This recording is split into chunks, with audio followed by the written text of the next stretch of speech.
할아버지, 제 말 들리세요? 제발 누가 좀 도와주세요. 차가운 겨울 아스팔트 위로 한 노인이 힘없이 쓰러졌습니다. 사람들은 놀란 듯 멈춰섰지만 누구 하나 가까이 다가가지 못했어요. 그 순간 하응 가난한 여고생이 노인을 붙잡았습니다. 그리고는 지갑 속 마지막 남은 9,800원을 꺼내 주저없이 택시를 잡았습니다. 그때까지만 해도 이 학생은 알 수 없었어요. 쓰러진 노인이 어떤 사람인지, 그리고 노인이 의식을 잃으면서 중얼거린 그 이름이 무엇을 의미하는지를요. 현아, 왜 낯선 노인의 입에서 엄마 이름이 나온 걸까요? 그리고 다음 날 학교 앞에 나타난 검은색 벤츠는 대체 무엇을 의미하는 걸까요? 도대체 이 학생에게 어떤 일이 생긴 걸까요? 이야기 시작 전 구독과 좋아요를 눌러주시면 그곳으로 좋은 일들이 배달될 거예요. 초겨울, 퇴근 시간 끝물이었습니다. 인도에는 낮에 녹았던 눈이 다시 얼어붙어 군데군데 검은 얼음판이 되어 있었습니다. 버스 정류장에는 퇴근하는 사람들이 길게 줄을 서 있었고 차도에는 빨간 브레이크 등이 끊임없이 이어졌습니다. 윤서는 편의점 아르바이트를 마치고 집으로 가는 길이었습니다. 한 손에는 무거운 책가방을, 다른 손에는 할인 마감 직전에 산 빵과 우유가 든 장바구니를 들고 있었습니다. 어깨끈이 파고들어 어깨가 욱신거렸지만 버스비를 아끼려면 2정거장 정도는 걸어가야 했습니다. 윤서의 머릿속에는 끊임없이 계산이 돌아갔습니다. 다음 주 학원비, 이번 달 교재비, 엄마 병원비. 지갑을 열어 남은 돈을 세어보니 9,800원이었습니다. 내일 점심을 굶으면 하루는 더 버틸 수 있을 거라는 생각이 스쳤습니다. 윤서는 입술을 깨물며 고개를 저었습니다. 신호등이 빨간 불로 바뀌는 순간이었습니다. 맞은편 횡단보도에서 정장을 단정하게 차려입은 노인이 비틀거리더니 그대로 차도 쪽으로 쓰러졌습니다. 둔탁한 소리와 함께 가방이 멀리 튕겨나갔고 그 안에서 고급스러운 만년필과 가죽 수첩이 쏟아져 나왔습니다. 누군가는 비명을 질렀고 누군가는 휴대폰을 꺼냈습니다. 하지만 아무도 앞으로 나서지 않았습니다. 119 불렀대요? 요즘 괜히 도와줬다가 책임진다고 하면 어쩌려고. 저 정장 봐. 돈 많은 사람 같은데 괜히 관여했다가. 수군거리는 소리만 공기 중에 떠돌았습니다. 윤서는 그 자리에 얼어붙은 채 노인을 바라봤습니다. 가슴이 쿵쿵 뛰었습니다. 엄마의 목소리가 귓가에 맴돌았습니다. 사람이 먼저야 돈보다, 체면보다. 사람이 먼저라는 말. 윤서는 입술을 꽉 깨물고 인파를 밀치며 앞으로 나아갔습니다. 손이 떨렸지만 멈출 수가 없었습니다. 노인의 얼굴은 잿빛이었습니다. 손은 미세하게 떨리고 있었고 호흡은 가빠 보였습니다. 윤서는 무릎을 꿇고 학교에서 배운 응급처치를 떠올렸습니다. 맥박을 확인하고 목 주변의 넥타이를 조심스럽게 풀어줬습니다. 할아버지, 제 말 들리세요? 윤서가 여러 번 불렀습니다. 노인은 희미하게 눈꺼풀을 떴다가 다시 감았습니다. 그리고 힘없는 목소리로 중얼거렸습니다. 현아, 윤서의 손이 순간 멈췄습니다. 지연, 엄마 이름이었습니다. 가슴속에서 묘한 감정이 치밀어 올랐지만 지금은 그럴 때가 아니었습니다. 119를 기다리기에는 노인의 상태가 너무 위급해 보였습니다. 퇴근 시간이라 구급차가 언제 올지도 알 수 없었습니다. 주변 사람들은 여전히 전화만 들고 서 있었습니다. 윤서는 주머니에서 지갑을 꺼냈습니다. 마지막 남은 9,800원을 다시 한번 확인했습니다. 그리고 크게 숨을 들이쉬고 차도로 뛰어나가 손을 들어 택시를 세웠습니다. 학생, 이런 건 구급차 부르는 게 맞아. 택시기사는 난색을 표했습니다. 윤서는 거의 울먹이는 목소리로 말했습니다. 택시비 전부 드릴게요. 제발이요. 지금 당장 병원 가야 해요. 기사의 표정이 조금 누그러졌습니다. 그때 근처에서 보고 있던 직장인 2명이 뒤늦게 도와 나섰습니다. 셋이서 노인을 부축해 택시 뒷좌석에 조심스럽게 태웠습니다. 그 와중에 누군가는 휴대폰으로 이 장면을 찍고 있었지만 정작 노인을 따라 택시에 오른 사람은 윤서뿐이었습니다. 택시 안은 숨막히게 조용했습니다. 윤서는 노인의 차갑고 떨리는 손을 꼭 잡았습니다. 조금만 참으세요. 곧 병원이에요. 금방 도착해요. 윤서는 계속해서 중얼거렸습니다. 자신을 안심시키는 건지 노인을 안심시키는 건지 알 수 없었습니다. 노인은 간신히 입술을 움직였습니다. 막, 그리고 천천히 의식을 잃었습니다. 윤서의 심장이 쿵 내려앉았습니다. 대학병원 응급실 앞에 도착하자마자 윤서는 뛰어나가 큰 소리로 외쳤습니다. 사람 살려주세요. 빨리요. 간호사들이 달려나왔습니다. 들것이 나왔고 노인은 재빨리 응급실 안으로 옮겨졌습니다. 윤서는 그제야 다리에 힘이 풀려 그 자리에 주저앉을 뻔했습니다. 접수창구 직원이 보호자를 찾았습니다. 윤서는 떨리는 목소리로 말했습니다. 저는 그냥 길에서 보고 데려온 학생이에요. 직원은 윤서의 연락처와 대략적인 상황을 기록했습니다. 그리고 조용히 말했습니다. 그래도 학생 덕분에 이분 목숨 건졌을 수도 있어요. 윤서는 그 말을 듣고서야 긴장이 풀렸습니다. 복도 의자에 털썩 앉았습니다. 지갑을 열어보니 남은 건 동전 몇 개뿐이었습니다. 집까지는 걸어서 1시간은 걸릴 거였습니다. 하지만 묘하게도 가슴은 뜨거웠습니다. 윤서는 천천히 일어나 병원 복도를 걸어 나왔습니다. 형광등 불빛 아래 윤서의 그림자가 길게 늘어졌습니다. 그때 병원 복도 끝 천장에 달린 CCTV가 조용히 돌아가고 있었습니다. 화면 속에는 윤서의 뒷모습과 응급실로 들어가는 들것이 함께 포착되어 있었습니다. 이 장면은 훗날 다시 꺼내질 기록이 될 거였습니다. 1시간 넘게 걸어서 집에 도착했을 때는 이미 밤 9시가 넘어 있었습니다. 윤서는 좁은 계단을 내려가 반지하 현관문 앞에 섰습니다. 문고리를 잡는 순간 손끝에 차가운 금속의 냉기가 전해졌어요. 반지하 집은 겨울이면 특히 습했습니다. 창문 가장자리에는 곰팡이가 조금씩 피어 있었고 벽지 모서리는 축축하게 들떠 있었어요.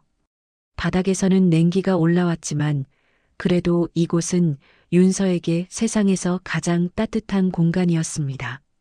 문을 열자 김치찌개 끓는 냄새가 코끝을 스쳤습니다. 작은 주방에서는 뽀얗고 김이 모락모락 피어올랐어요. 거실 한쪽에 놓인 작은 TV에서는 저녁 뉴스가 작게 흘러나오고 있었습니다. 윤서야 왔어? 엄마 지연이 주방에서 고개를 내밀었습니다. 머리는 뒤로 간단히 묶여 있었고 앞치마에는 여기저기 얼룩이 묻어 있었어요. 눈가에는 피곤한 기색이 역력했지만 딸을 보는 얼굴에는 미소가 번졌습니다. 지연은 편의점 야간 근무와 식당 설거지, 사무실 청소 아르바이트를 병행하고 있었습니다. 손등에는 세제와 찬물에 시달린 흔적이 그대로 남아 있었어요. 손가락 마디마디 갈라진 상처들이 반창고로 덮여 있었습니다. 우리 윤서 왔냐? 안쪽 방에서 외할머니의 목소리가 들렸습니다. 외할머니는 다리가 불편해 거동이 느렸지만 한복 저고리처럼 생긴 오래된 면 잠옷을 입고 천천히 거실로 나왔어요. 주름진 얼굴에 환한 웃음이 번졌습니다. 할머니, 저 왔어요. 윤서는 책가방과 장바구니를 내려놓으며 인사했습니다. 외할머니는 윤서의 손을 꼭 잡았어요. 할머니의 손은 마른 나뭇가지처럼 거칠었지만 따뜻했습니다. 오늘 많이 늦었네. 배고프지? 네, 조금요. 세 사람은 작은 식탁에 둘러앉았습니다. 김치찌개 한 냄비와 시금치 무침, 김 몇 장이 전부였지만 윤서에게는 어떤 식당 음식보다 맛있었어요. 밥을 뜨던 엄마가 윤서의 표정을 살폈습니다. 오늘 무슨 일 있었어? 왜 이렇게 늦었어? 윤서는 숟가락을 들다 말고 잠시 망설였습니다. 처음엔 숨기려고 했어요. 엄마가 걱정할까 봐요. 하지만 엄마의 따뜻한 눈빛을 마주하자 자연스럽게 말이 나왔습니다. 길에서 할아버지 한 분이 쓰러지셨어요. 그래서 병원에 모셔다 드렸어요. 엄마의 손이 멈췄습니다. 외할머니도 반찬을 집던 젓가락을 내려놓았어요. 혼자서? 위험하지 않았어? 엄마의 목소리에 걱정이 묻어났습니다. 윤서는 고개를 저었어요. 괜찮았어요. 그냥 택시 타고 병원 갔다 왔어요. 택시비는? 제가 냈어요. 남은 돈으로요. 잠시 침묵이 흘렀습니다. 엄마는 딸의 얼굴을 한참 바라보다가 천천히 고개를 끄덕였습니다. 처음엔 걱정스러운 표정이었지만 곧 표정이 부드러워졌어요. 그래도 잘했다. 엄마가 윤서의 손을 꼭 잡았습니다.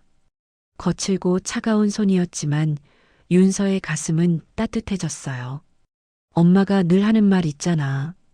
베풀면 반드시 돌아온다고. 지연은 먼 곳을 바라보는 듯한 눈빛으로 말을 이었습니다.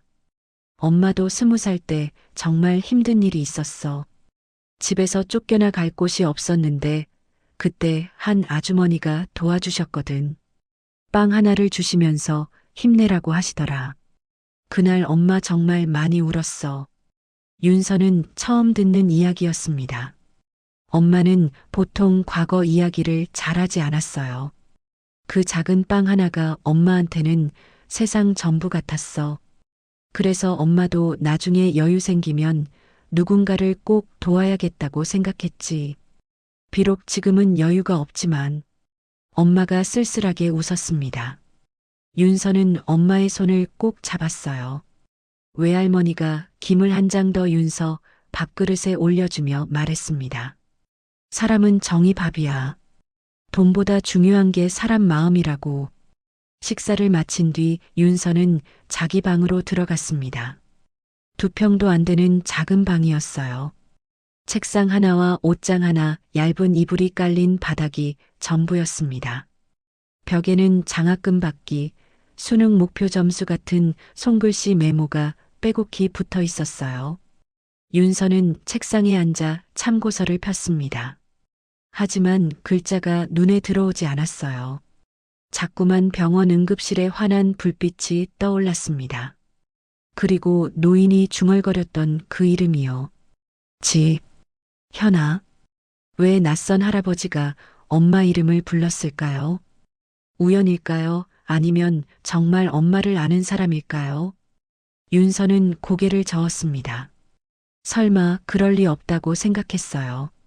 노인의 고급 정장과 가죽 구두, 손목에 차고 있던 비싼 시계가 떠올랐습니다. 평범한 사람은 아니었던 것 같았어요. 하지만 엄마는 그런 사람들과는 전혀 다른 세상에 사는 사람이었으니까요. 거실에서는 엄마와 외할머니의 작은 대화 소리가 들렸습니다. 윤서는 문틈으로 살짝 내다봤어요. 엄마는 낡은 서랍을 열고 무언가를 꺼내고 있었습니다. 오래된 사진 한 장이었어요. 윤서는 그 사진을 본 적이 없었습니다. 사진 속에는 젊은 엄마의 모습이 있었습니다.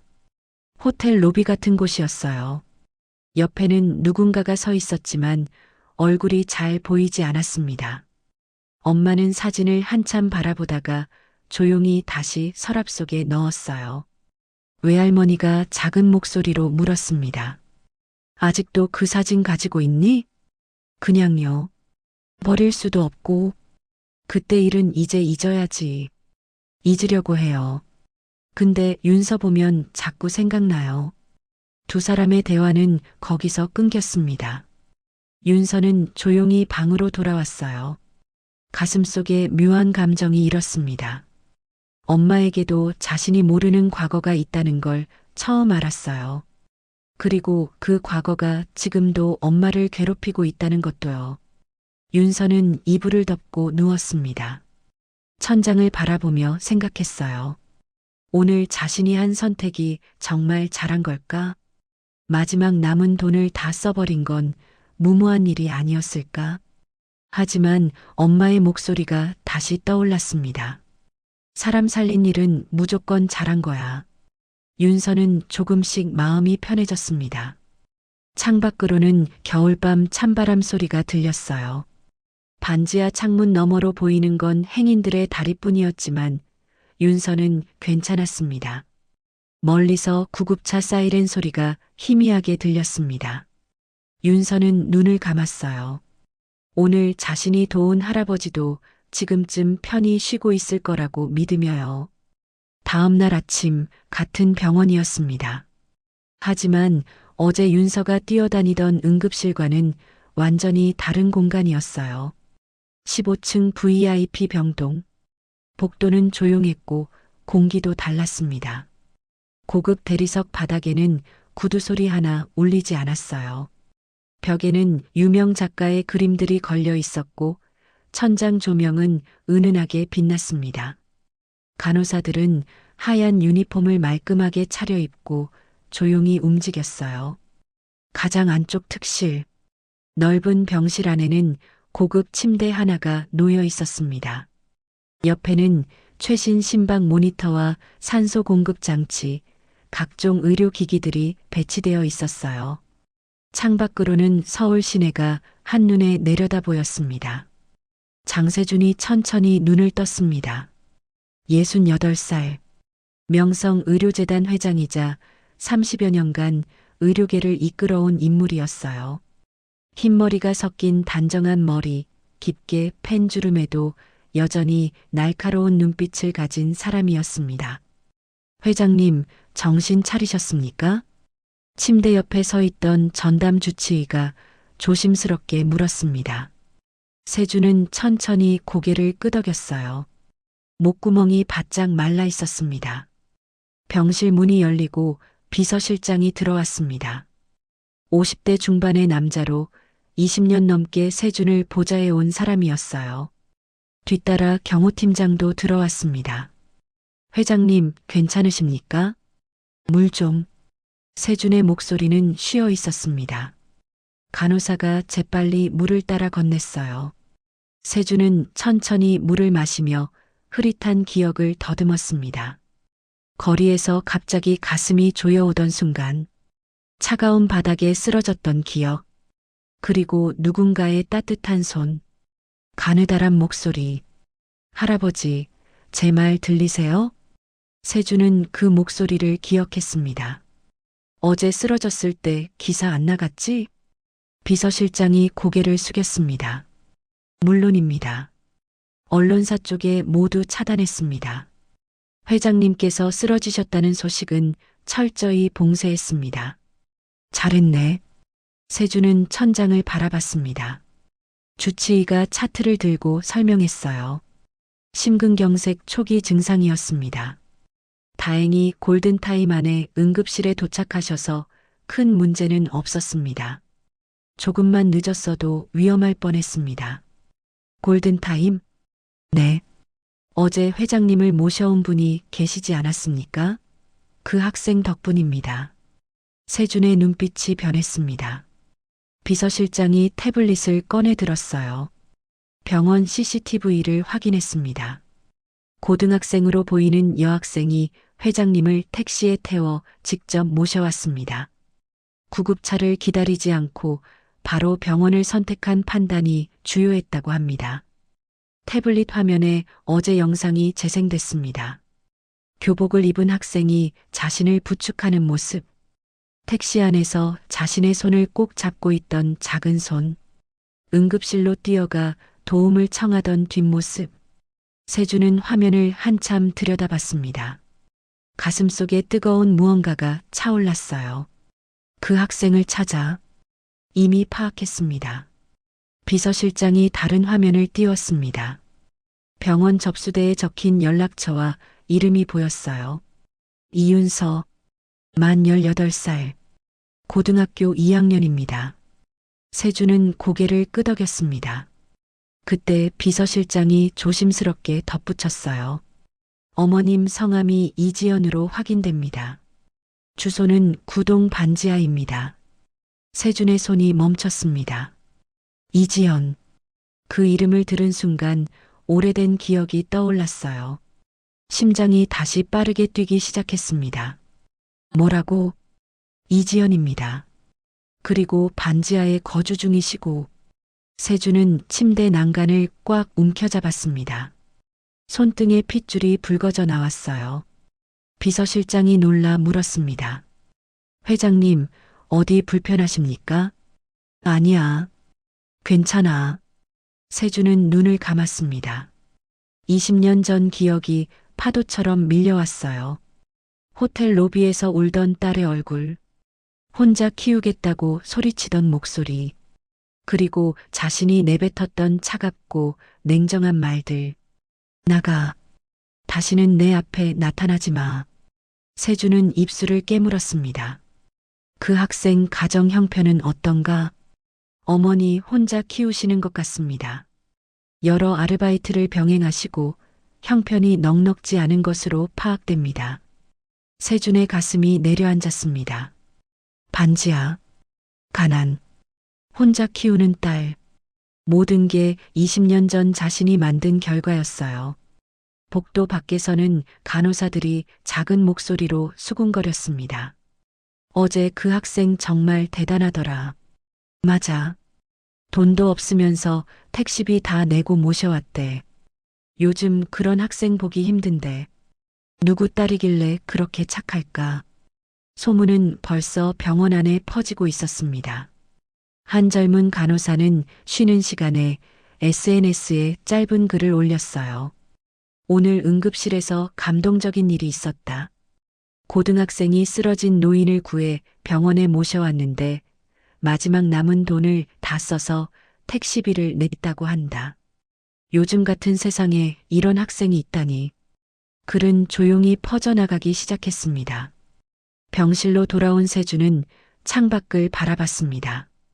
높은 빌딩들, 넓은 도로, 분주한 사람들. 자신이 평생 살아온 세상이었어요. 하지만 그 어딘가 반지하에서 힘들게 살아가는 딸과 손녀가 있었습니다. 비서실장이 조심스럽게 물었습니다. 회장님, 어떻게 하시겠습니까? 내일 아침 그 학생 학교에 직접 가게. 네, 알겠습니다. 괜한 부담 주지 말라고. 조용히 고마움만 전하면 돼. 비서실장은 고개를 숙였습니다. 하지만 마음속으로 생각했어요. 과연 조용히 끝날 일일까? 세주는 다시 태블릿 화면을 켰습니다. CCTV에 찍힌 윤서의 뒷모습이 보였어요. 교복을 입고 무거운 가방을 맨 채 자신을 구하려 애쓰던 모습. 어디서 본 듯한 눈빛이야. 세주는 중얼거렸습니다. 그리고 알았어요. 20년 전 자신을 울며 떠났던 딸과 똑같은 눈빛이라는 거요. 밤이 깊어갔습니다. VIP 병동은 여전히 조용했어요. 하지만 세준의 마음속은 폭풍이 일고 있었습니다. 이른 아침 8시, 평범한 공립고등학교 정문 앞이었습니다. 학생들은 두꺼운 패딩 점퍼를 입고 3, 4, 5 모여 걸어 들어왔어요. 시험 이야기, 연예인 이야기, 게임 이야기로 떠들썩했습니다. 그때 검은색 고급 세단 한 대가 천천히 학교 앞에 멈춰 섰습니다. 벤츠였어요. 번호판도 특이했습니다. 네 자리 숫자가 모두 같은 숫자였어요. 학생들의 시선이 하나둘 차에 쏠렸습니다. 평소 이 학교 앞에는 그런 차가 설 이유가 없었거든요. 몇몇 학생들이 멈춰서서 수군거리기 시작했어요. 저거 뭐야? 웬 벤츠? 누구 부모님이신가? 아니면 선생님? 운전석과 뒷좌석 문이 동시에 열렸습니다. 운전기사가 먼저 내렸고 이어서 정장을 말끔하게 차려입은 50대 남자가 내렸어요. 비서실장이었습니다. 그는 주변을 둘러보며 누군가를 찾는 듯 했어요. 손에는 고급스러운 봉투를 들고 있었습니다. 이윤서 학생 여기 계십니까? 비서실장의 목소리가 정문 앞에 울려 퍼졌습니다. 학생들이 웅성거렸어요. 윤서라는 이름을 아는 학생들이 고개를 돌렸습니다. 윤서는 친구와 함께 걸어 들어오던 중이었습니다. 갑자기 자신의 이름이 불리자 걸음을 멈췄어요. 친구가 팔을 쿡 찔렀습니다. 야, 너 부르는 거 아니야? 응? 나를? 윤서는 어리둥절한 표정으로 비서실장을 바라봤습니다. 비서실장은 윤서의 얼굴을 확인하고는 천천히 다가왔어요. 학생들도 함께 몰려들었습니다. 이윤서 학생 맞으시죠? 비서실장이 정중하게 명함을 꺼내 건넸습니다. 명함에는 명성의료재단 비서실이라고 적혀 있었어요. 네, 맞는데요. 어제 우리 회장님을 병원에 모셔다 주셨죠? 정말 감사합니다. 주변 학생들이 더 가까이 모여들었습니다. 휴대폰을 꺼내는 학생들도 보였어요. 윤서는 갑자기 쏟아지는 관심에 당황했습니다. 비서실장은 준비해온 봉투를 꺼냈습니다. 두툼한 흰색 봉투였어요. 이건 작은 감사의 표시입니다. 안에는 장학금 약정서와 의료비 지원 안내서가 들어 있습니다. 회장님께서 꼭 전해드리라고 하셨습니다. 윤서는 봉투를 바라봤습니다. 머릿속이 복잡해졌어요. 집에 밀린 월세가 떠올랐습니다. 엄마가 힘들어하던 모습, 외할머니의 약각, 자신의 학원비까지. 이 봉투 하나면 당장 급한 불은 끌 수 있을 거였습니다. 손이 저절로 움직일 뻔했어요. 하지만 그 순간 엄마의 목소리가 들렸습니다.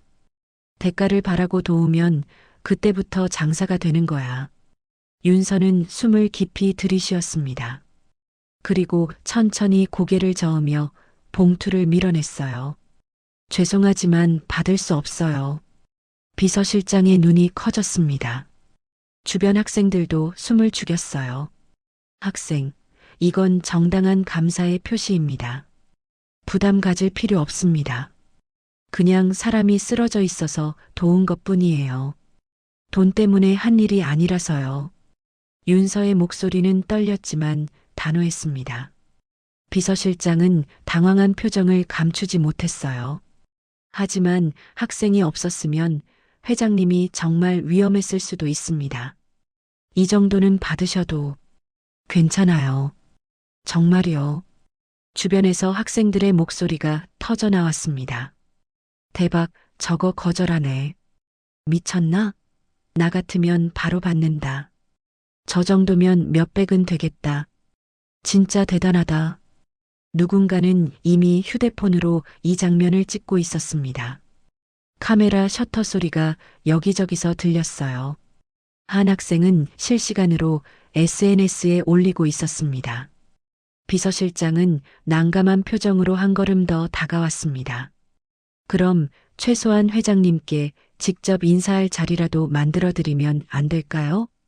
그것도 괜찮아요. 할아버지가 건강하게만 지내시면 저는 그걸로 충분해요. 윤서는 선을 그었습니다. 비서실장은 더 이상 말을 잇지 못했어요. 그때 학교 안쪽에서 담임 선생님이 뛰어나왔습니다. 30대 중반의 여교사였어요. 학생들, 뭐 하는 거야? 조회 시간 다 됐어. 선생님은 상황을 파악하고는 비서실장에게 다가갔습니다. 무슨 일이신가요? 아, 저는 명성의료재단에서 나왔습니다. 이 학생한테 감사 인사를 드리러 왔는데요. 아, 그 일 말씀이시군요. 윤서가 정말 잘했죠. 하지만 학생들은 이제 수업 들어가야 해서요.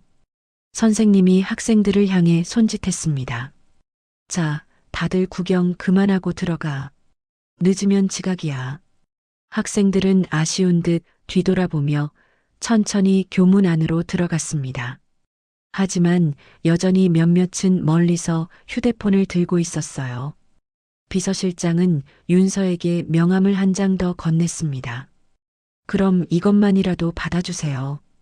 혹시 마음이 바뀌시면 언제든 연락 주십시오. 윤서는 명함만 받았습니다. 그리고 고개를 숙여 인사한 뒤 교문 안으로 걸어 들어갔어요. 비서실장은 한참 동안 윤서의 뒷모습을 바라봤습니다. 그리고 운전기사에게 고개를 끄덕이며 차에 올라탔어요. 검은 벤츠가 천천히 학교 앞을 떠났습니다. 학교 옥상 쪽에서 누군가 이 장면 전체를 줌으로 찍고 있었습니다. 30대 초반의 남자였어요. 탐사 유튜버 한도윤이었습니다. 그는 카메라 화면을 확인하며 만족스러운 미소를 지었습니다. 화면에는 벤츠, 비서실장, 그리고 윤서의 모습이 선명하게 담겨 있었어요. 이거 대박 소재인데. 도윤은 작은 노트에 메모를 적었습니다. 명성의료재단, 이윤서 학생, 거절, 반지하. 그는 지난 며칠간 이 학교 주변을 관찰해 왔었습니다. 제보를 받고 취재를 시작한 거였어요. 그리고 오늘 결정적인 장면을 포착한 것이었습니다. 재벌에 숨겨진 가족? 아니면 선행 마케팅? 어느 쪽이든 조회수는 터지겠는데. 도윤은 카메라를 끄고 옥상을 내려갔습니다. 이미 그의 머릿속에는 영상 제목과 편집 구성이 그려지고 있었어요. 교실로 돌아온 윤서는 자리에 앉았습니다.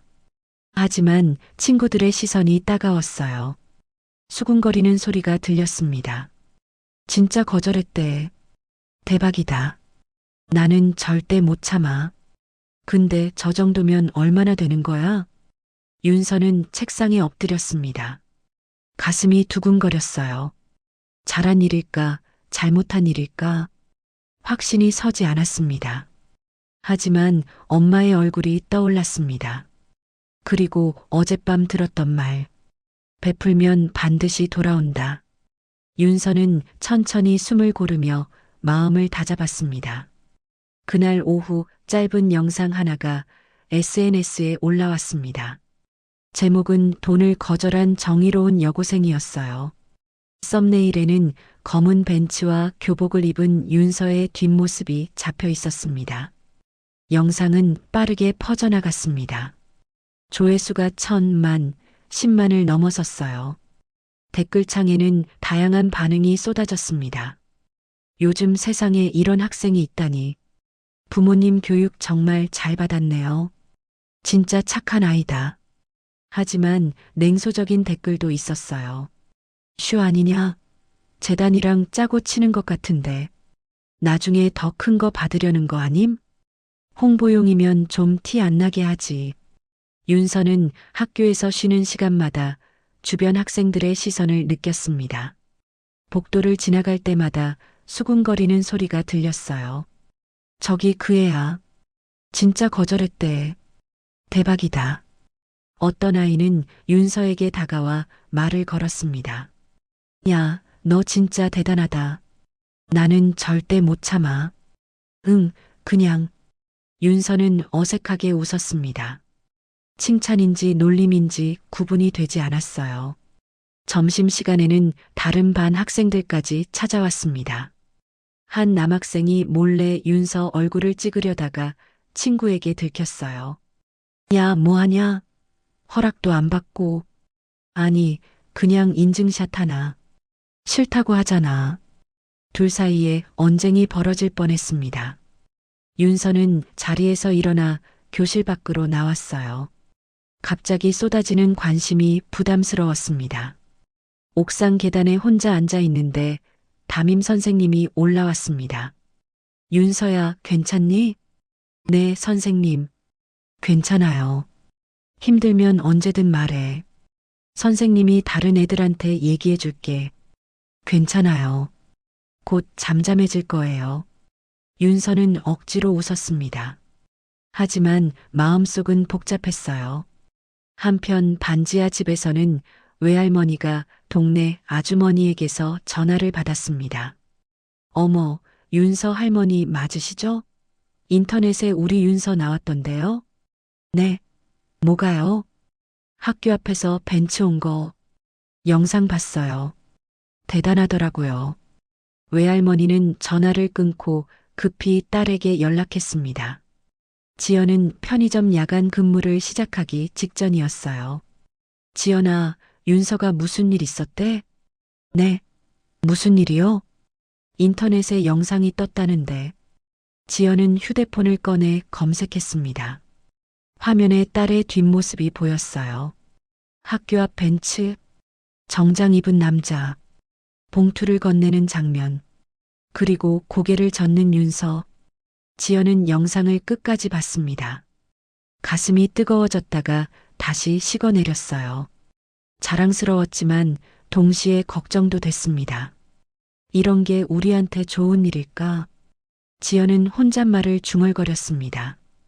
편의점 카운터에 앉아 영상을 몇 번이고 다시 봤어요. 같은 시각 명성의료재단 본사 이사회 회의실이었습니다. 길고 넓은 테이블을 중심으로 임원들이 둘러앉아 있었어요. 이번 일을 홍보로 활용하면 어떻겠습니까? 한 임원이 제안했습니다. 학생도 거절했는데 괜히 부담 주는 거 아닙니까? 다른 임원이 반대했어요. 논쟁이 이어지는 가운데 비서실장이 조용히 태블릿을 확인했습니다. 그리고 장세준 회장 앞에 자료를 놓았어요. 회장님, 학생 가족관계 추가 확인됐습니다. 세준은 서류를 내려다봤습니다. 어머니 이지연, 나이 39, 주소 수영구 중현동 반지하. 세준의 손이 멈췄습니다. 39. 계산이 빠르게 돌아갔어요. 지금으로부터 20년 전이면 그녀는 19이었습니다. 비서실장이 조심스럽게 덧붙였습니다. 학생 나이는 만 18세입니다. 세준의 손에 들린 펜이 테이블 위로 떨어졌습니다. 둔탁한 소리가 회의실에 울려 퍼졌어요. 임원들이 놀라 세준을 바라봤습니다. 회장님? 세준은 대답하지 않았습니다. 얼굴이 창백하게 변했어요. 입술이 미세하게 떨렸습니다. 다시 한번 이름을 말해봐. 세준의 목소리는 평소와 달리 갈라져 있었습니다. 이지연입니다. 그리고 따님 이름은 이윤서고요. 이지연, 이윤서. 세준의 머릿속에서 20년 전 기억이 번개처럼 스쳐 지나갔습니다. 호텔 라운지에서 자신에게 소리치던 딸의 얼굴, 배가 불러있던 모습, 눈물로 범벅이 된 얼굴. 나 혼자 키울게요. 아버지 도움 필요 없어요. 집안 망신이야. 당장 나가. 제발요, 아버지. 다시는 내 앞에 나타나지 마. 세준은 눈을 감았습니다. 그날의 선택이 지금도 선명했어요. 회사 이미지, 집안 체면, 이사회 압박. 그 모든 걸 핑계로 딸을 버렸던 자신의 모습이 떠올랐습니다. 20년. 그동안 딸이 어떻게 살았는지, 손녀가 어떻게 자랐는지 한 번도 찾아보지 않았어요. 아니, 찾을 용기가 없었습니다. 회장님, 괜찮으십니까? 비서실장의 목소리가 들렸지만 세준은 대답할 수 없었습니다. 가슴이 내려앉는 느낌이었어요. 만 18세. 20년 전 딸이 집에서 쫓겨났을 때와 시기가 정확히 맞아떨어졌습니다. 그리고 지난 이틀 동안 자신을 구해준 손녀의 얼굴이 떠올랐어요. 딸과 닮은 눈빛, 착한 마음씨, 가난 속에서도 남을 도우려는 마음. 세준은 손으로 얼굴을 감쌌습니다. 회의는 여기서 마무리하겠습니다. 모두 나가주십시오. 임원들이 어리둥절한 표정으로 서로를 바라봤습니다. 하지만 세준의 표정이 심상치 않자 조용히 회의실을 나갔어요. 비서실장만 남았습니다. 저도 나갈까요? 잠깐만 있어. 세준은 천천히 숨을 고르며 물었습니다. 그 아이 할머니는 외할머니께서 함께 사신다고 합니다. 세준의 가슴이 더욱 조여왔습니다. 장모님까지 그 좁은 반지하에서 살고 있다는 말이었어요. 확실한가? 정말 그 아이가? DNA 검사를 하지 않는 이상 확실할 수는 없지만 정황상 비서실장이 말을 흐렸습니다. 세준은 고개를 끄덕였어요. 나가봐. 혼자 있고 싶네. 비서실장이 나가고 회의실에는 세준만 남았습니다. 넓고 조용한 공간이 갑자기 답답하게 느껴졌어요. 세준은 창밖을 바라봤습니다. 높은 빌딩들 사이 어딘가에 딸과 손녀가 살고 있었습니다. 반지하 집에서 힘들게 버티며 살아가고 있었어요. 그리고 그 손녀가 자신을 구해준 것이었습니다. 자신이 버린 가족이 자신의 목숨을 살려준 것이었습니다. 세준은 주먹으로 테이블을 쳤습니다. 소리가 크게 울렸어요. 눈가가 뜨거워졌습니다. 설마 이럴 수가. 세준은 작게 중얼거렸습니다. 20년 동안 외면했던 가족이 하필 이런 방식으로 다시 나타날 줄은 꿈에도 몰랐어요. 복수인가 아니면 기회인가. 세준은 알 수 없었습니다. 그날 밤부터 장세준은 이상한 행동을 시작했습니다. 공식 일정이 없는 저녁 시간이면 혼자 차를 타고 어디론가 향했어요. 비서실장이 물었습니다. 회장님, 어디 가십니까? 경호팀을 배치하겠습니다. 혼자 다녀올 거야. 따라오지 마. 세준은 검은 세단을 직접 몰았습니다. 목적지는 정해져 있었어요. 구동. 딸과 손녀가 사는 동네였습니다. 밤 10시가 넘은 골목. 좁은 주택가 사이로 차 한 대가 조용히 들어왔습니다. 세준은 반지하 집에서 30m쯤 떨어진 곳에 차를 세웠어요. 엔진을 끄고 어둠 속에 앉아 있었습니다. 반지하 창문에서 희미한 불빛이 새어나왔어요. 블라인드 사이로 누군가의 그림자가 움직였습니다. 책상에 앉아 공부하는 듯한 윤서의 실루엣이 보였습니다.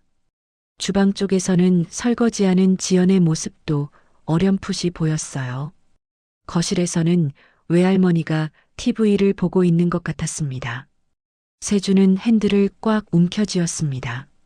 한 걸음만 나가면 문을 두드릴 수 있었어요. 하지만 움직이지 못했습니다. 뭐라고 말하지? 20년 동안 버려놓고 이제 와서 뭐라고 말하나? 세준은 입술을 깨물었습니다. 목까지 말이 차올랐다가 다시 내려갔어요. 30분을 그렇게 앉아 있다가 결국 시동을 걸었습니다. 차는 조용히 골목을 빠져나갔습니다. 다음 날도 그 다음 날도 똑같았습니다.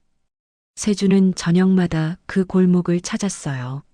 하지만 단 한 번도 차에서 내리지 못했습니다. 매번 반지하 창문만 바라보다가 돌아갔습니다. 나흘째 되는 날 밤, 세준은 평소보다 조금 늦은 자정이 넘어 그 골목에 나타났습니다. 창문의 불은 이미 꺼져 있었어요. 세준은 차에서 내렸습니다. 천천히 반지하 쪽으로 걸어갔어요. 계단 앞까지 다가섰습니다. 손을 뻗으면 문을 두드릴 수 있는 거리였습니다. 하지만 결국 손을 내리고 말았습니다. 그리고 다시 차로 돌아갔어요. 그때 골목 반대편 건물 옥상에서 누군가 이 장면을 지켜보고 있었습니다. 한도윤이었어요. 도윤은 망원 렌즈가 달린 카메라로 세준의 모습을 찍고 있었습니다. 고급 세단에서 내리는 모습, 반지하 앞을 서성이는 모습, 결국 돌아가는 모습까지 모두 담았어요. 대박, 이거 완전 의심스러운데. 도윤은 카메라 화면을 확인하며 만족스러운 표정을 지었습니다. 이미 며칠 전부터 이 골목을 감시하고 있었어요.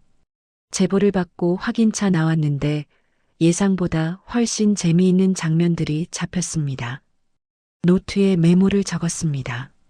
명성의료재단 장세준 회장. 매일 밤 반지하 골목 방문. 이윤서 학생 집 추정. 숨겨진 가족, 불륜, 협박. 도윤은 이미 머릿속으로 영상 제목을 구상하고 있었습니다. 재벌 회장의 비밀 가족, 의문의 반지하 골목, 매일 밤 찾아가는 회장. 이거 조회수 100만은 가겠는데. 도윤은 다음 날도 그 자리에서 대기했습니다. 그리고 예상대로 세준이 나타났어요. 이번에는 낮 시간이었습니다. 차에서 내려 골목 입구만 서성이다 다시 차에 올랐습니다.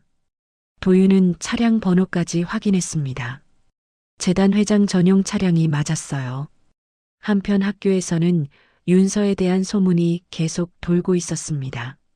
쉬는 시간마다 학생들이 수군거렸어요. 야, 윤서네 집 앞에 고급차 계속 온대. 진짜? 누가 봤어? 우리 동네 사는 애가 봤대. 밤마다 온대. 헐, 뭐야 그거. 무서운데. 윤서는 그 소문을 듣고 불안해졌습니다. 집에 고급차가 온다는 말이 사실인지 궁금했어요. 하지만 자신은 본 적이 없었습니다. 그날 저녁 편의점 아르바이트를 마치고 집으로 가는 길이었습니다. 골목 입구에 검은 세단이 멈춰 있는 게 보였어요. 윤서는 걸음을 멈췄습니다. 차 안을 보려 했지만 썬팅이 짙어서 보이지 않았습니다. 이상한 느낌이 들었어요. 저 차 며칠 전 학교 앞에서 본 차 같은데. 윤서는 천천히 차를 지나쳐 집으로 들어갔습니다. 뒤를 한번 돌아봤어요. 차는 여전히 그 자리에 있었습니다. 집에 들어가 엄마에게 물었습니다. 엄마, 우리 집 앞에 검은 차 자주 와? 지연이 고개를 들었습니다. 검은 차? 무슨 차? 아니, 그냥. 친구들이 그러던데. 나는 못 봤는데. 왜? 아무것도 아니야. 하지만 윤서는 찝찝한 기분을 떨칠 수 없었습니다. 지연도 며칠 전 이상한 경험을 했었습니다.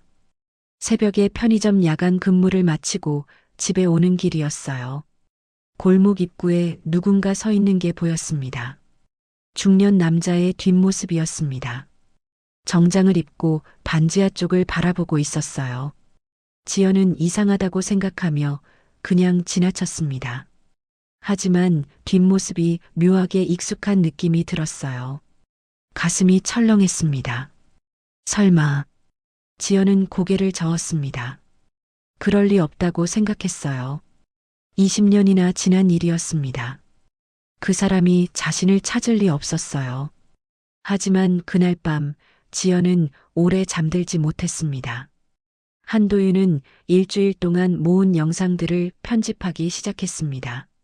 노트북 화면에는 세준의 모습이 여러 각도로 담겨 있었어요. 골목을 배회하는 장면, 반지하 창문을 바라보는 장면, 차 안에서 고민하는 듯한 장면. 도윤은 영상에 자막을 넣었습니다. 매일 밤 찾아오는 의문의 남성, 반지하에 사는 여고생의 집, 재벌 회장의 숨겨진 비밀. 영상 제목도 정했습니다. 재벌 회장의 숨겨진 반지하 가족, 충격적인 진실. 도윤은 업로드 버튼 위에 커서를 올렸습니다. 하지만 클릭하지 않았어요. 먼저 재단 측에 연락해서 반응을 보기로 했습니다. 어쩌면 더 큰 이야기를 끌어낼 수 있을지도 몰랐어요. 그날 밤 세준은 다시 그 골목에 나타났습니다. 6째 밤이었어요. 이번에는 차에서 내려 반지하 계단 바로 앞까지 갔습니다. 문 앞에 섰습니다. 손을 들어 초인종을 누르려 했어요. 하지만 손가락이 떨렸습니다. 지금 누르면 뭐라고 말하지? 20년 동안 버린 아버지라고? 미안하다고? 용서해달라고? 세준은 손을 내렸습니다. 그리고 천천히 돌아섰어요. 그때 옥상에서 도윤의 카메라가 이 모든 장면을 담고 있었습니다. 화면 속에는 반지하 창문의 희미한 불빛과 돌아서는 세준의 뒷모습이 함께 잡혀 있었어요. 도윤은 녹화 버튼을 눌렀습니다. 완벽한 장면이었습니다. 토요일 오전, 윤서는 학교 봉사활동으로 요양병원에 가게 됐습니다. 버스를 2번 갈아타고 1시간 넘게 걸려 도착한 곳이었어요. 병원 입구에는 소독약 냄새가 희미하게 풍겼습니다. 복도는 조용했고 간호사들이 카트를 밀며 조용히 지나다녔어요. 벽에는 따뜻한 그림들이 걸려 있었습니다. 윤서는 3층 병동으로 올라갔습니다. 담당 간호사가 안내해 줬어요. 오늘은 307호 할머니를 돌봐줄래요? 혼자 계셔서 외로워하시거든요. 네, 알겠습니다. 병실 문을 열자 창가에 할머니 한 분이 앉아 계셨습니다. 여든 줄로 보이는 할머니였어요. 하얀 머리를 단정하게 빗어 넘기고 낡은 가디건을 걸치고 있었습니다. 할머니, 안녕하세요. 할머니가 천천히 고개를 돌렸습니다. 주름진 얼굴에 미소가 번졌어요. 어머, 학생이 왔구나. 반갑다. 윤서는 할머니 옆에 의자를 당겨 앉았습니다.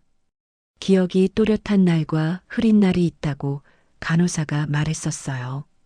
오늘은 다행히 또렷해 보였습니다. 할머니, 점심 드셨어요? 아직 식사 시간 전이야. 윤서는 할머니의 손을 잡았습니다. 마른 나뭇가지처럼 가늘고 차가운 손이었어요. 윤서가 천천히 문질러 주자 할머니가 편안한 표정을 지었습니다. 학생은 참 착하구나. 우리 손녀 같아. 손녀분 계세요? 있긴 한데 바빠서 잘 못 와. 그래도 괜찮아. 다들 자기 삶이 있으니까. 할머니의 목소리에는 쓸쓸함이 묻어 있었습니다. 윤서는 할머니 손을 더 꼭 잡아줬어요. 점심시간이 되자 윤서는 할머니께 밥을 떠먹여 드렸습니다. 할머니는 천천히 씹으며 이런저런 이야기를 들려줬어요. 그때는 말이야, 가족이 전부였어. 남편이랑 애들이랑 좁은 방에서 살았지. 힘들었지만 행복했지. 지금은요? 지금 혼자야. 남편은 10년 전에 떠났고 애들은 각자 살고. 윤서는 가슴이 먹먹해졌습니다. 할머니, 가족이란 뭘까요? 할머니가 윤서를 바라봤습니다. 흐릿한 눈빛이 잠깐 또렷해졌어요. 가족? 가족은 말이야, 서로 등을 돌려도 결국 마음 한구석에 남아있는 거야. 미워도 원망해도 결국엔 생각나는 사람들이지. 윤서는 그 말을 곱씹었습니다. 그럼 오래 떨어져 있어도 다시 만날 수 있을까요? 물론이지. 늦게라도 찾아오면 받아주는 게 가족이야. 할머니가 윤서의 손을 토닥였습니다. 윤서는 알 수 없는 위로를 받는 기분이었어요. 봉사를 마치고 집으로 돌아온 건 오후 4시쯤이었습니다. 반지하 집에서는 지연이 빨래를 널고 있었어요. 거실 TV에서는 저녁 뉴스 예고가 나오고 있었습니다. 윤서가 냉장고에서 물을 꺼내 마시는데 갑자기 엄마의 손이 멈췄습니다. 엄마.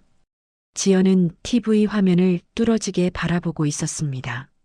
화면에는 명성의료재단 기자회견장이 비쳤어요. 그리고 단상에 선 장세준의 모습이 나왔습니다. 명성의료재단 미혼모 지원 사업 확대라는 자막이 떴습니다. 지연의 얼굴이 창백하게 변했습니다. 손에 들고 있던 빨래 집게가 바닥에 떨어졌어요. 엄마, 괜찮아? 응, 괜찮아. 하지만 지연의 목소리는 떨리고 있었습니다. 윤서는 이상하다고 생각하며 엄마를 바라봤어요. 외할머니가 방에서 나왔습니다. TV를 보더니 작게 혀를 찼어요. 그 사람 아직도 잘 먹고 잘 사나 보네. 할머니, 저분 아세요? 윤서가 물었습니다. 외할머니는 잠깐 망설이다가 대답했어요. 옛날에 좀 알았지. 지금은 상관없어. 분위기가 묘하게 무거워졌습니다. 지연은 서둘러 TV를 껐어요. 윤서야, 저녁 먹자. 배고프지? 응. 하지만 식사 내내 엄마는 말이 없었습니다. 밥을 먹는 둥 마는 둥 했어요. 윤서는 무언가 큰 비밀이 있다는 걸 느꼈습니다. 밤이 되자 윤서는 방에 누워 요양병원 할머니의 말을 떠올렸습니다. 늦게라도 찾아오면 받아주는 게 가족이야. 그 말이 자꾸 귓가에 맴돌았어요. 같은 시각 명성의료재단 회장실에서는 장세준이 오래된 서류들을 뒤적이고 있었습니다. 비서실장이 가져온 상자였어요. 20년 전 서류들이었습니다. 이지연의 주민등록 전출 기록, 출산 예정일이 적힌 병원 진료 기록, 그리고 자신이 직접 작성한 절연 서류. 세준은 서류를 하나하나 펼쳐봤습니다. 손이 떨렸어요. 젊은 날 자신의 필적이 낯설게 느껴졌습니다. 이지현과의 부녀 관계를 법적으로 단절함. 그때는 이게 최선이라고 믿었습니다. 회사 이미지, 가문의 명예, 이사회의 압박, 모든 게 이유가 됐었어요. 하지만 지금 돌이켜보니 변명일 뿐이었습니다. 세준은 서류를 내려놓고 창밖을 바라봤습니다.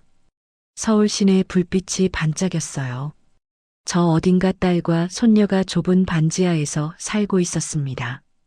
다음 날 일요일, 세준은 요양병원 이사장을 찾아갔습니다. 오래된 친구이자 동료였어요. 자네가 무슨 일로? 조언 좀 구하러 왔네. 둘은 병원 정원을 걸으며 이야기했습니다. 세준은 조심스럽게 물었어요. 만약 가족을 버린 사람이 있다면 다시 돌아갈 수 있을까? 이사장이 잠시 생각하다 대답했습니다. 글쎄, 상처는 남겠지. 하지만 진심이라면 시도는 해봐야지. 안 하면 평생 후회하네. 진심이어도 용서받지 못하면? 그건 받는 사람이 결정할 일이야. 자네가 결정할 순 없어. 세준은 고개를 끄덕였습니다. 이사장이 덧붙였어요. 나도 비슷한 경험이 있네. 형하고 15년을 안 만났어. 내가 잘못했지. 그런데 형이 아프다는 소식 듣고 찾아갔거든. 늦었지만 말이야. 형님이 받아줬나? 처음엔 화를 냈지. 당연하지. 근데 시간이 지나니까 조금씩 풀리더군. 완전히 예전으로 돌아간 건 아니지만 그래도 형제는 형제야. 세준은 그 말을 새겼습니다. 그날 밤 한도윤은 자신의 작업실에서 영상을 정리하고 있었습니다. 모니터에는 여러 화면이 떠 있었어요. 학교 앞 벤츠, 골목을 배회하는 회장, 반지하 창문, 윤서의 뒷모습. 도윤은 조각들을 맞추고 있었습니다. 여고생, 반지하, 의료재단 회장, 반복되는 방문, 미혼모 지원 사업. 이거 확실히 뭔가 있어. 도윤은 노트에 핵심 키워드를 적었습니다. 숨겨진 가족, 20년의 비밀, 재벌의 양심. 영상 편집이 거의 끝나가고 있었습니다. 이제 업로드만 남았어요. 하지만 그 전에 한 번 더 확인하기로 했습니다. 내일 재단 비서실에 전화를 걸 계획이었습니다. 반응을 보고 최종 결정하려고요. 도윤은 모니터를 끄고 창밖을 바라봤습니다. 밤하늘에 별이 하나도 보이지 않았어요. 월요일 오전, 한도윤은 자신의 작업실에서 노트북을 켜고 앉았습니다. 화면에는 완성된 영상이 떠 있었어요. 제목은 재벌 회장의 숨겨진 반지하 가족? 충격적인 진실이었습니다. 마우스 커서가 업로드 버튼 위에서 맴돌았습니다. 하지만 도윤은 클릭하지 않았어요. 대신 휴대폰을 들어 명성의료재단 비서실로 전화를 걸었습니다. 여보세요. 탐사 유튜버 한도윤입니다. 비서실장님과 통화 가능할까요? 무슨 용건이신가요? 장세준 회장님과 관련된 중요한 영상 자료를 확보했습니다. 사실 확인을 원합니다. 잠시 후 비서실장이 전화를 받았습니다. 말씀하십시오. 회장님께서 최근 수연동 반지하 골목을 자주 방문하신 걸로 압니다. 이윤서 학생과 어떤 관계이신가요? 비서실장의 숨소리가 잠깐 멈췄습니다. 도윤은 미소를 지었어요. 제대로 마친 것이었습니다. 그건 사생활 침해입니다. 사실이란 말씀이시네요. 오늘 오후 5시까지 공식 입장 없으시면 영상 업로드 하겠습니다. 통화가 끊어졌습니다. 도윤은 만족스러운 표정으로 화면을 저장했어요. 30분 뒤 명성의료재단 회장실에서는 긴급회의가 열렸습니다. 이사진과 비서실, 홍보팀이 모여 있었어요. 회장님, 이건 명백한 협박입니다. 법적 대응을 해야 합니다. 한 이사가 목소리를 높였습니다. 하지만 영상이 이미 만들어졌다면 막을 방법이 없습니다. 나가면 회사 이미지가 치명타를 입습니다. 다른 이사가 걱정스럽게 말했어요.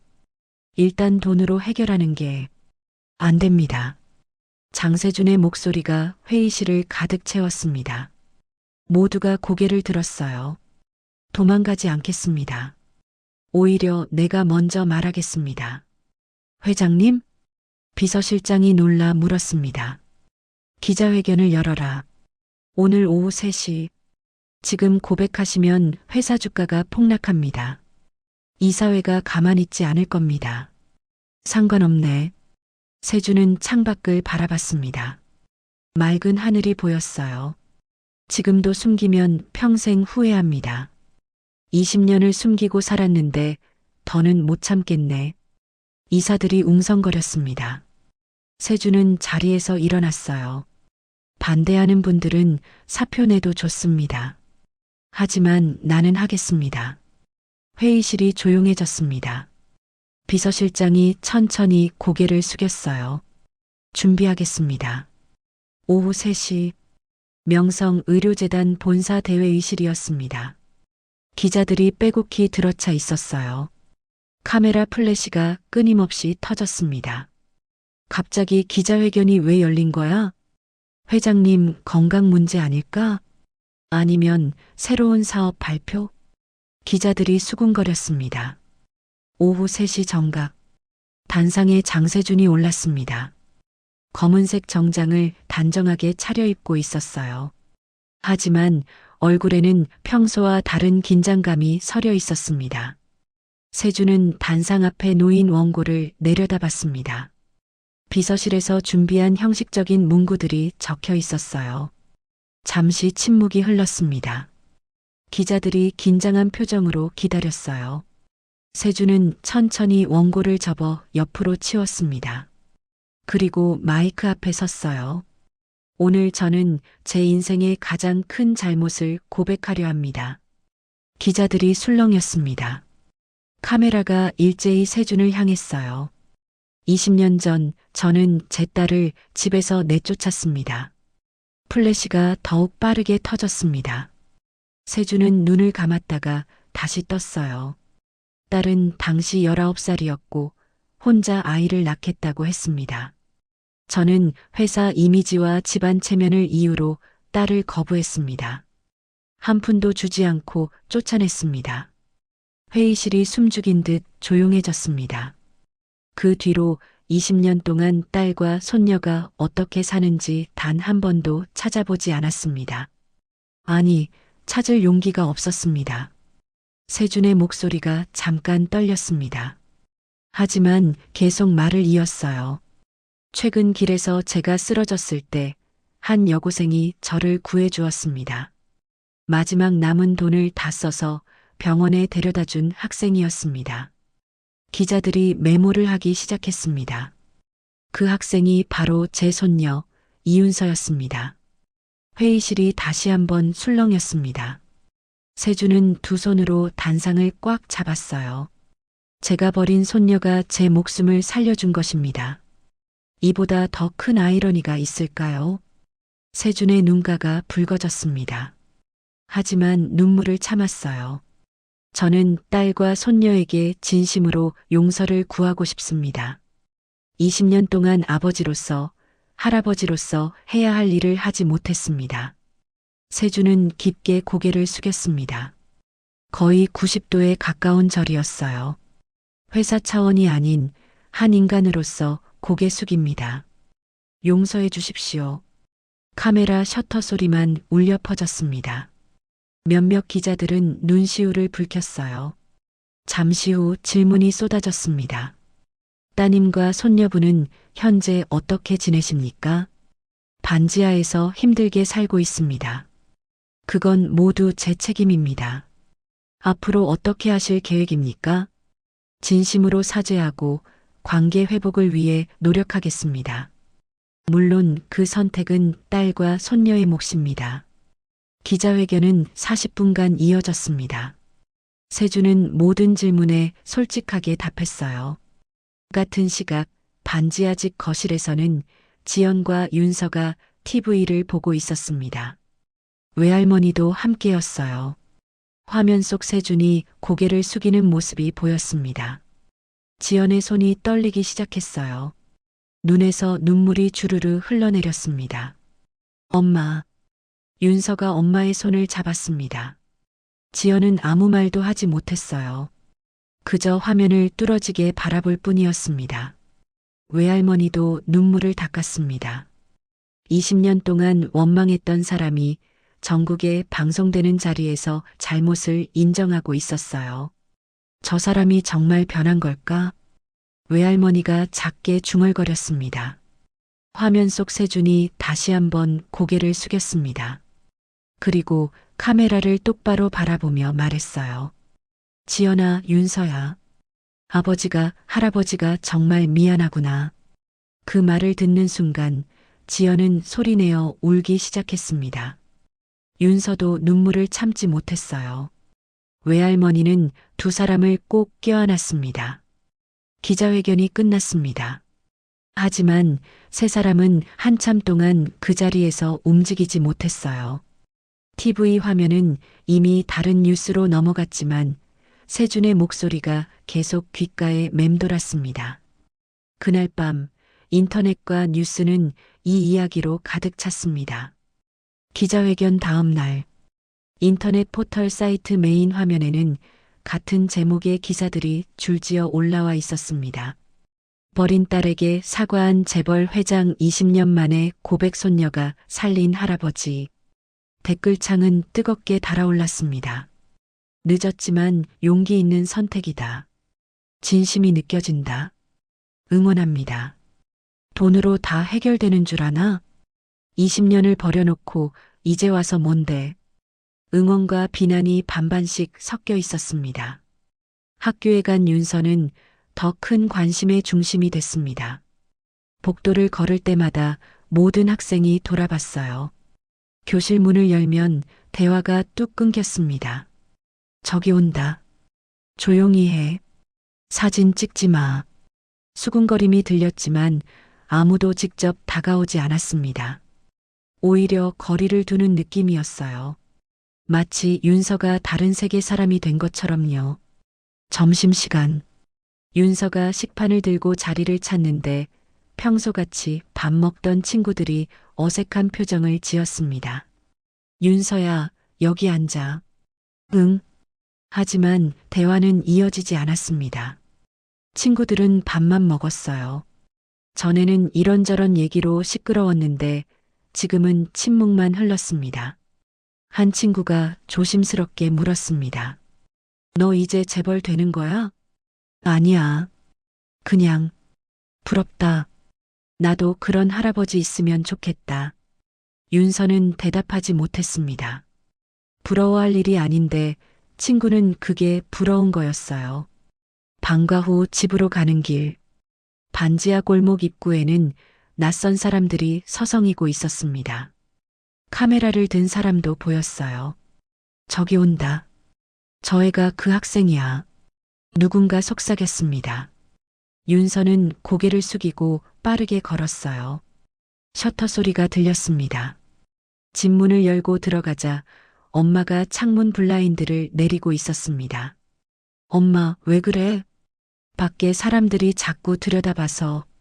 지연의 목소리는 지쳐 있었습니다. 윤서는 가슴이 답답해졌어요.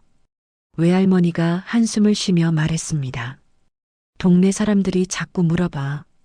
진짜 그 회장 사위였냐고, 왜 숨기고 살았냐고. 할머니, 힘드시죠? 괜찮아. 근데 윤서야, 너는 괜찮니? 윤서는 고개를 끄덕였습니다. 하지만 사실 괜찮지 않았어요. 저녁 뉴스에서는 후속 보도가 나왔습니다. 장세준이 미혼모와 한부모 가정을 위한 재단을 새로 설립한다는 내용이었어요. 장학금 프로그램과 주거 지원 사업도 함께 발표됐습니다. 실제로 행동에 옮기네요. 앵커가 말했습니다. 지연은 뉴스를 보며 복잡한 표정을 지었습니다. 분명 좋은 일이었어요. 하지만 마음 한편으로는 씁쓸했습니다. 왜 이제야? 왜 20년이나 지나서? 밤이 깊어지자 윤서와 지연은 작은 거실에 마주 앉았습니다. 외할머니는 이미 방에서 주무시고 계셨어요. 엄마, 어떻게 할 거예요? 윤서가 조심스럽게 물었습니다. 지연은 한참 동안 대답하지 않았어요. 모르겠다. 그 사람 미워만 하고 싶지는 않은데 그렇다고 쉽게 용서되는 건 또 아니야. 회장님이 진심인 것 같긴 해요. 진심이라는 걸 알아. TV에서 보니까 알겠더라. 근데 윤서야, 20년이라는 시간이 그렇게 쉽게 지워지는 건 아니야. 지연의 눈가가 붉어졌습니다. 너 낳고 혼자 키우면서 얼마나 힘들었는지 몰라. 밥 굶은 날도 많았고 추운 겨울에 난방비 아껴서 떨면서 잤던 날도 많았어. 엄마, 그때 그 사람이 도와줬으면 우리가 이렇게 안 살았을 거야. 근데 지금 와서 미안하다고 하면 다 괜찮아지나? 윤서는 엄마의 손을 꼭 잡았습니다. 지연도 윤서의 손을 잡았어요. 두 사람은 한참을 말없이 앉아 있었습니다. 한편 장세준은 쉴 틈 없이 움직이고 있었습니다. 낮에는 이사회와 재단 회의를, 밤에는 서류 검토와 봉사 계획을 챙겼어요. 비서실장이 걱정스럽게 말했습니다. 회장님, 너무 무리하십니다. 쉬셔야 합니다. 괜찮네. 할 일이 많아. 건강 먼저 챙기셔야 합니다. 20년을 놓쳤는데 지금 쉴 수가 있나? 세준은 웃으며 말했습니다. 하지만 얼굴에는 피곤함이 역력했어요. 며칠 뒤 반지하 집 현관 앞에 상자가 놓여 있었습니다. 쌀과 반찬이 아니라 서류 봉투였어요. 재단 지원 안내서와 장학금 신청서가 들어 있었습니다. 직접 돈을 주는 게 아니라 제도 안에서 돕고 싶다는 세준의 마음이 느껴졌습니다. 하지만 지연은 그 서류를 들여다보지 않고 서랍에 넣어뒀어요. 한도윤은 새로운 영상을 올렸습니다.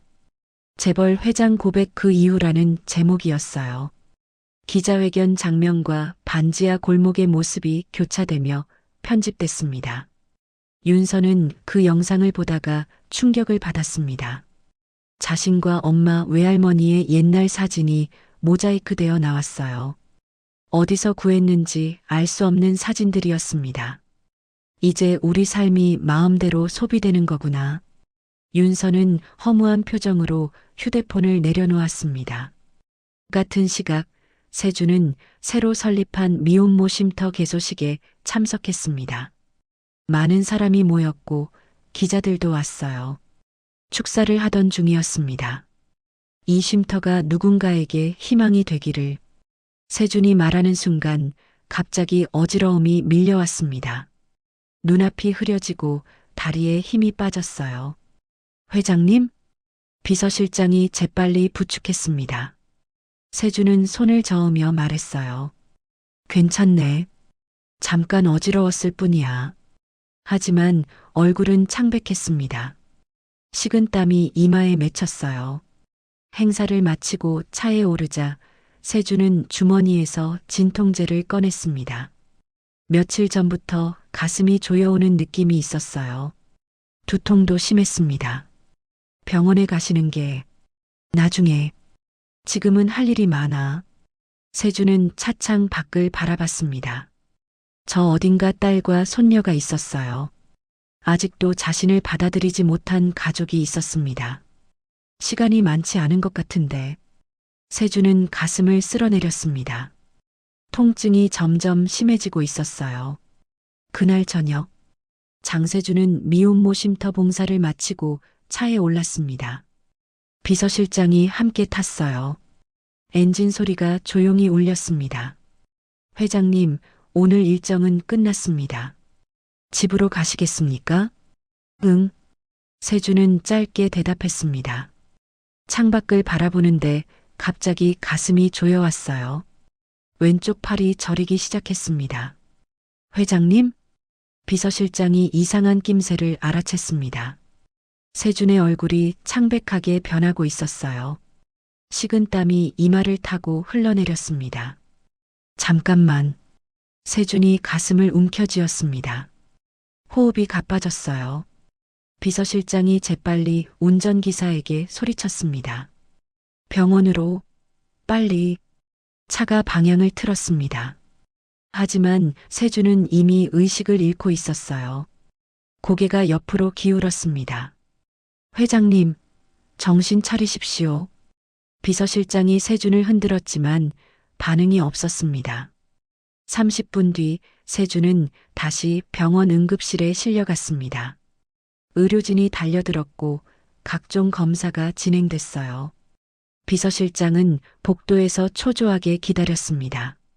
1시간쯤 지나 의사가 나왔습니다. 심근경색입니다.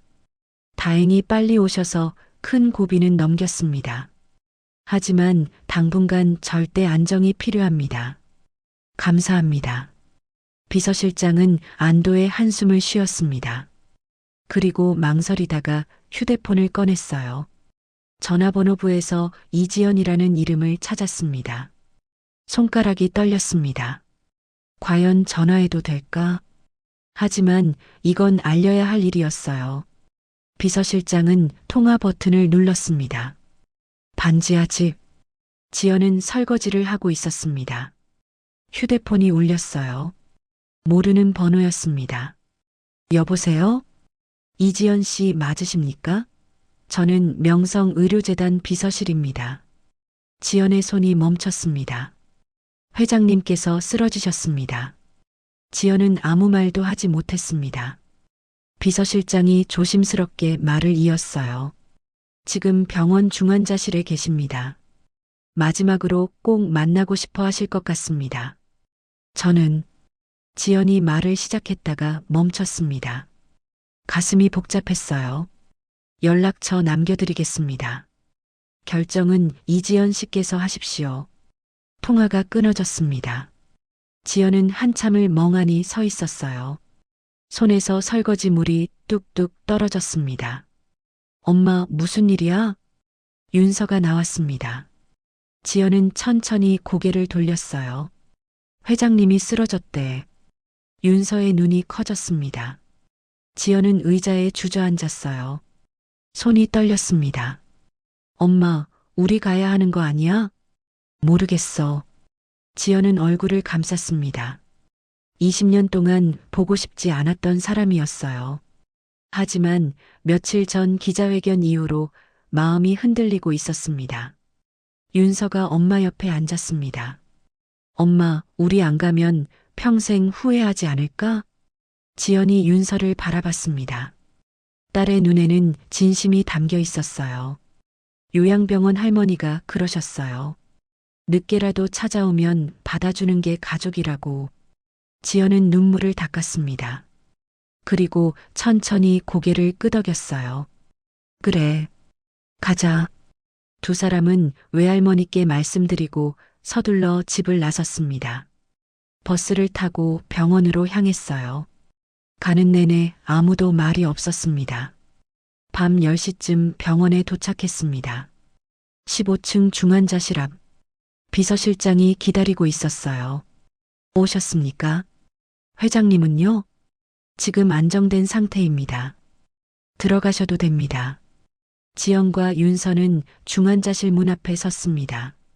문 안쪽에서 기계음이 일정한 리듬으로 들렸어요. 두 사람은 숨을 고르며 서로를 바라봤습니다. 준비됐어? 응. 윤서가 먼저 문을 열었습니다. 지연이 따라 들어갔어요.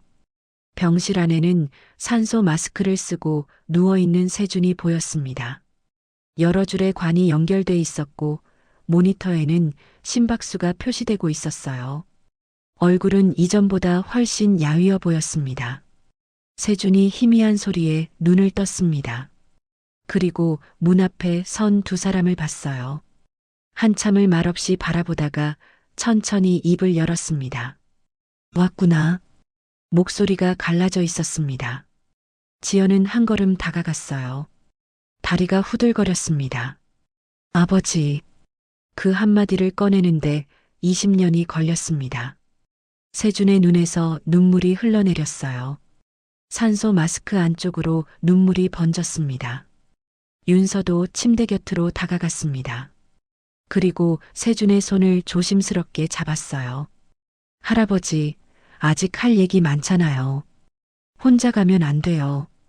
세준은 손을 꼭 잡았습니다. 힘없는 손이었지만 따뜻했어요. 미안하다. 정말 미안하다. 세준이 중얼거렸습니다. 지연은 침대 옆 의자에 앉았어요. 오랜 침묵이 흘렀습니다. 왜 그러셨어요? 그때 왜 저를 내쫓으셨어요? 지연이 물었습니다. 목소리는 떨렸지만 단호했어요. 회사가 중요했어. 체면이 중요했어. 다 핑계야. 사실은 내가 겁이 났던 거야. 겁요? 세상 사람들한테 뭐라고 들을까봐. 이 사진이 뭐라고 할까봐. 나 자신이 작아 보일까봐. 세준은 천천히 말했습니다. 결국 다 변명이야. 아버지 자격이 없었어. 지연은 눈물을 닦았습니다. 이제 와서 다 괜찮다고 말할 수는 없어요. 20년이라는 시간이 그렇게 쉽게 지워지지 않아요. 알아. 하지만 아버지가 정말 후회하고 있다는 것만큼은 믿을게요. 지연의 목소리가 부드러워졌습니다. 세준은 고개를 끄덕였어요. 며칠이 지나 세준의 상태가 호전됐습니다. 일반 병실로 옮겨졌어요. 지연과 윤서는 번갈아 가며 병실을 찾았습니다. 처음에는 어색했습니다. 무슨 말을 해야 할지 몰랐어요. 하지만 시간이 지나며 조금씩 대화가 늘었습니다. 윤서는 무슨 과목을 좋아하니? 수학이요. 그래, 똑똑하구나. 엄마 닮았어요. 세준은 지연을 바라봤습니다. 지연도 미소를 지었어요. 작은 미소였지만 진심이 담겨 있었습니다. 퇴원날, 세준은 조심스럽게 제안했습니다. 이제 우리 같이 살아보지 않겠니? 지연이 망설였습니다. 윤서는 엄마를 바라봤어요. 완전히 날 용서하라는 뜻이 아니야. 남은 시간이라도 가족으로 살고 싶어. 지연은 한참을 생각했습니다. 그리고 윤서에게 물었어요. 넌 어떻게 생각해? 엄마가 힘들지 않다면 전 해보고 싶어요. 지연은 천천히 고개를 끄덕였습니다. 조건이 있어요. 천천히 가요. 서두르지 말고. 물론이야. 일주일 뒤 세 사람은 함께 새 집으로 이사했습니다. 넓은 아파트였어요. 외할머니도 함께 왔습니다. 첫날 밤, 거실에 네 사람이 둘러앉았습니다. TV에서는 드라마가 나오고 있었어요. 웃음소리가 간간히 터졌습니다. 윤서는 이 장면이 낯설었습니다. 하지만 나쁘지 않았어요. 세준도 어색하게 웃으며 드라마를 봤습니다. 할아버지, 물 드릴까요? 아니야, 괜찮아. 작은 대화들이 오갔습니다. 완벽하지 않았어요. 아직 어색한 부분도 많았습니다. 하지만 시작이었습니다. 밤이 깊어졌습니다. 네 사람의 그림자가 거실벽에 나란히 드리워졌어요. 상처는 남아 있었지만 서로를 향해 한 걸음씩 다가설 용기를 낸 사람들이었습니다. 늦었지만 아직 늦지 않은 시간 위에 네 사람의 두 번째 가족 이야기가 조용히 시작되고 있었습니다. 20년이라는 시간은 결코 짧지 않았습니다. 하지만 그 긴 시간도 진심 어린 한마디 앞에서는 조금씩 녹아내렸습니다. 윤서는 마지막 남은 돈으로 낯선 할아버지를 구했습니다. 그 할아버지가 자신을 버린 외할아버지일 줄은 꿈에도 몰랐죠. 하지만 그 우연 같은 만남이 20년 동안 닫혀있던 문을 열었습니다. 용서는 쉽지 않았습니다. 상처는 여전히 남아있었고 시간은 되돌릴 수 없었습니다. 하지만 그들은 선택했습니다. 미움 대신 이해를, 외면 대신 다가섰습니다. 가족이란 무엇일까요? 피로 연결된 사람들일까요? 아니면 마음으로 연결된 사람들일까요? 어쩌면 둘 다일지도 모릅니다. 서로 등을 돌려도 결국 마음 한구석에 남아있는 사람들, 늦게라도 찾아오면 받아주는 사람들, 그게 가족이 아닐까요? 오늘 이야기가 마음에 닿았다면 구독과 좋아요 부탁드립니다. 여러분의 인생이 봄날의 햇빛처럼 따뜻하기를 바랍니다. 오늘도 들어주셔서 감사합니다. 부르의 사연이었습니다.